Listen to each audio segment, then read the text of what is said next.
నమస్తే, welcome to speed news.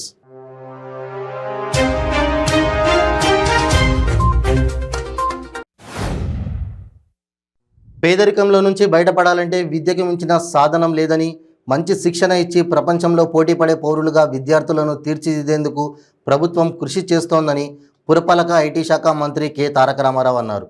Rajanna Sircilla జిల్లా కేంద్రంలో 1.10 కోట్లతో నిర్మించిన షాదీఖానా భవనాన్ని ఆయన ప్రారంభించారు. మహిళలు వంటగదికే పరిమితం కాకూడదని సూచించారు ఎమ్మెల్సీ కవిత.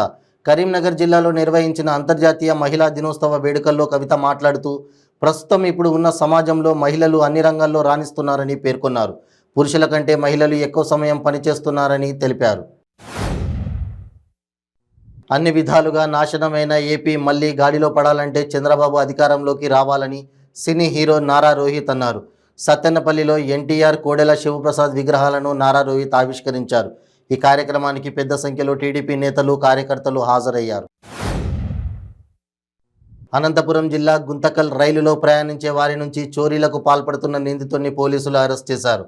అతని వద్ద నుంచి 5 లక్షల విలువ చేసే 104 గ్రాముల బంగారు ఆభరణాలు, 3 సెల్ ఫోన్లను స్వాధీనం చేసుకున్నారు. సనత్ నగర్ నియోజకవర్గం అమీర్పేట్ డివిజన్లోని సోనాబాయి టెంపుల్ వద్ద నుండి గంగాబాయి దొడ్డి, ఈస్ట్ శ్రీనివాస నగర్ తదితర ప్రాంతాలలో ఇంటింటికి తెలుగుదేశం కార్యక్రమం జరిగింది. రాష్ట్ర ఆర్థిక వ్యవస్థను బలోపేతం చేయడం, రాష్ట్రంలోని యువతకు ఉపాధి కల్పించడం ఈ 2 ప్రధాన అంశాలుగా ఆంధ్రప్రదేశ్ గ్లోబల్ ఇన్వెస్టర్స్ సమ్మిట్ను నిర్వహించామని మంత్రి అమర్ తెలిపారు. పోలవరం ప్రాజెక్టు అంశంపై TDP MLA Nimmala Ramanaidu YCP సర్కారుపై తీవ్ర విమర్శలు చేశారు. కనీసం రాష్ట్రంలో ఎన్ని ప్రాజెక్టులు ఉన్నాయో కూడా ఈ ముఖ్యమంత్రికి తెలియదా అని వ్యాఖ్యానించారు. డయాఫ్రామ్ వాల్ ఉందో లేదో కూడా తెలియని దౌర్భాగ్య స్థితిలో నీటిపారుదల శాఖ మంత్రి ఉన్నారని తెలిపారు. ఏ ఒక్కరూ ఆకలితో పడుకోకూడదనే లక్ష్యంతో ఫుడ్ బ్యాంకును ఏర్పాటు చేయడం జరిగిందని అన్నమయ్య జిల్లా మదనపల్లి హెల్పింగ్ మైండ్స్ వ్యవస్థాపకులు అబూబకర్ తెలిపారు. ఈ సందర్భంగా ఆయన మాట్లాడుతూ, ఆకలితో వచ్చిన వారు వెనుతిరగకుండా తాము ప్రతిరోజు ఇందులో ఆహారాన్ని నిల్వ చేస్తున్నామని అన్నారు. తిరుమల శ్రీవారిని పలువురు ప్రముఖులు దర్శించుకున్నారు. స్వామివారి నైవేద్య విరామ సమయంలో సినీ నటుడు వేణు, తెలంగాణ ఎమ్మెల్యే పైలట్ రోహిత్ రెడ్డిలు వేర్వేరుగా స్వామివారి సేవలో పాల్గొని మొక్కులు చెల్లించుకున్నారు. ఇండియన్ నేవీ మరో ఖ్యాతిని సాధించింది. విశాఖ ఐఎన్ఎస్ నుంచి నిప్పులు చిమ్ముకుంటూ నింగిలోకి దూసుకెళ్లింది ఎంఆర్ఎస్ఐఎం. డిఆర్డీఓ, ఐఏఏ సంయుక్తంగా అభివృద్ధి చేసిన ఎంఆర్ఎస్ఐఎం ప్రయోగం విజయవంతమైంది. టీడీపీ యువనేత నారా లోకేష్ యువగలం పాదయాత్ర పీలేరు నియోజకవర్గంలో కొనసాగుతోంది.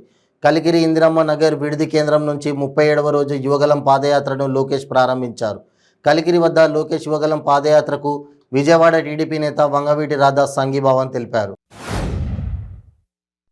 భద్రాద్రి కొత్తగూడెం జిల్లా భద్రాచలం శ్రీ సీతారామచంద్రస్వామి దేవస్థానంలో రామయ్య కళ్యాణానికి లాంఛనంగా పనులు మొదలయ్యాయి.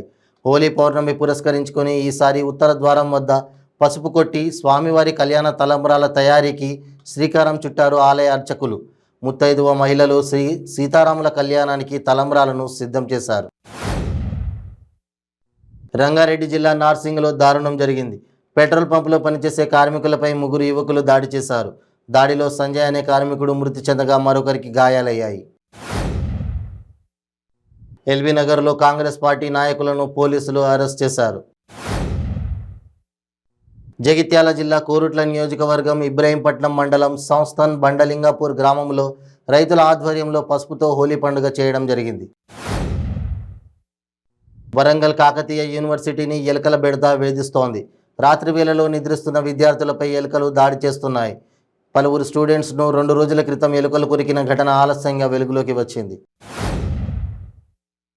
ఉత్తరాంధ్ర పట్టభద్రుల వైసీపీ ఎమ్మెల్సీ అభ్యర్థి సుధాకర్కు మద్దతుగా విశాఖ దక్షిణ నియోజకవర్గంలో భారీగా బైక్ ర్యాలీని నిర్వహించారు. ఈ కార్యక్రమంలో ఎమ్మెల్సీ వాసుపల్లి, ముఖ్య అతిథిగా విశాఖపట్నం, అనకాపల్లి, విజయనగరం జిల్లాల వైఎస్ఆర్సీపీ రీజనల్ కోఆర్డినేటర్ సుబ్బారెడ్డి హాజరయ్యారు. సూర్యాపేట జిల్లా కేంద్రంలో ప్రైవేటు ఆసుపత్రులు అబార్షన్లు కలకలం సృష్టించాయి.